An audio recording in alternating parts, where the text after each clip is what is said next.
Okay, there's got a little bit of reverb there. How are we doing, everybody? Wait a second. We are celebrating 30 years of Animethon. I want to hear that. How are we doing, everyone? There we go. Hey, boy, have we missed you all. I'm your Master of Ceremonies for the opening ceremonies here. My name is Mark, and I'm also with the 404's Improv Comedy Group. Thank you. I was also at the believe it or not, I was also at the very first Animethon, but in a very different role.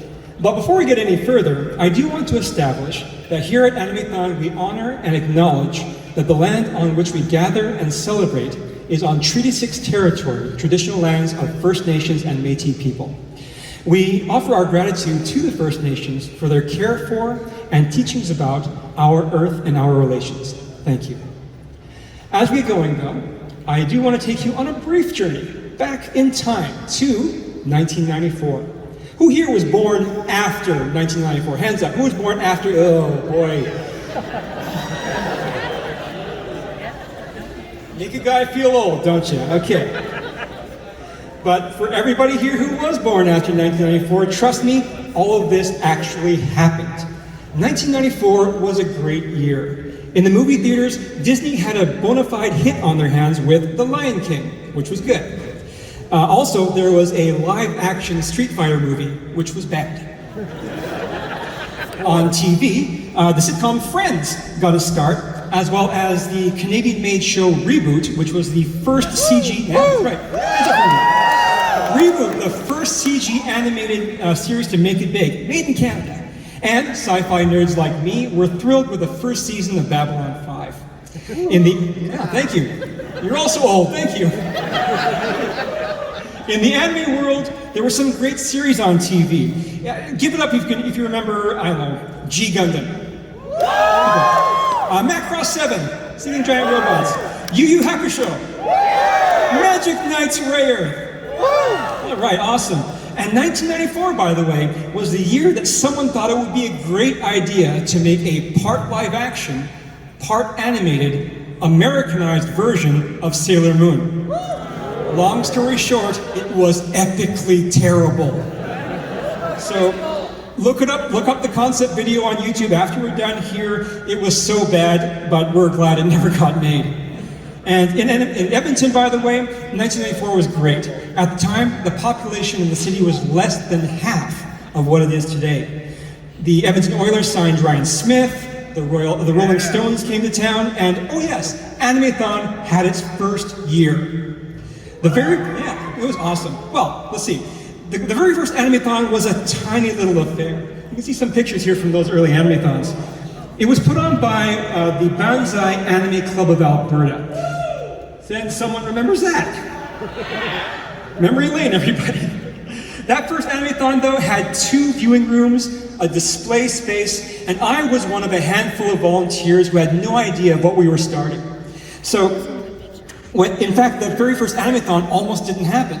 A bunch of us showed up that morning, and the security guard wouldn't let us into the community college. Animethon was not written down properly on the security logbook. So, yeah, they didn't want to let us in. Eventually, though, we did sort it out, and the first Animethon was underway. We had maybe 100 people over the course of the one-day event. Now, in those early days, we grew quickly and we grew unpredictably. I was the chairman of Animethon 4, but that was the first year that we actually had more than 1,000 people. That was pretty cool. But then, at Animethon 6, we were really surprised when someone came in wearing a Dragon Pink cosplay. Now, for those of you who don't know, Dragon Pink was a hentai anime. Animethon's first known cosplayer was cosplaying from a hentai anime. Still, that was crazy. And if that person's still around, I would love to talk to you. It took a lot of guts to dress up as a cat girl from a hentai anime. Whoa, incredible.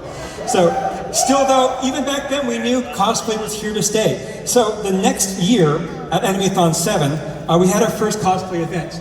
And I was happy to host it, by the way. But, you know, I was no cosplayer, but I didn't want to host the event without a costume. So some fellow fans made one for me. this started a tradition where if anyone were to make me or bring me a costume, I would wear it, no matter what it was. And, well, if you want to bring up that particular slide. Yeah. Most of these, I had no idea what it was until the moment I got to the stage for it. And, oh, well, incidentally, the tradition is back this year. I have a cosplay that I'm going to be hosting the competition for tomorrow, and I look forward to revealing it tomorrow as well. Also, on this slide, there is a certain someone. She's there on the lower right of the slide.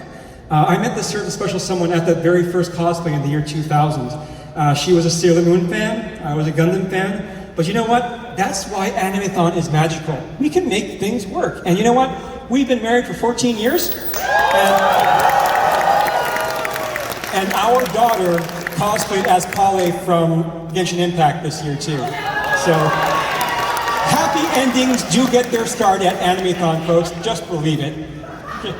Well, so much has happened since those first years. We changed venues after becoming way too large for the community college that we started in. And Anime Improv Economy team got their start right here, and now they perform all across the country and in the US too.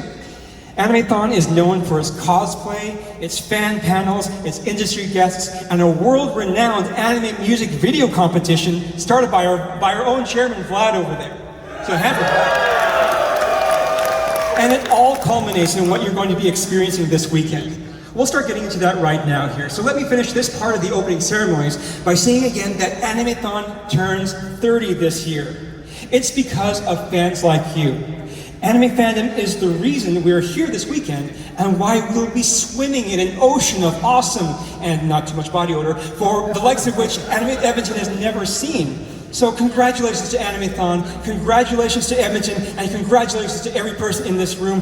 Give yourselves a round of applause. Well done, everybody. You guys rock.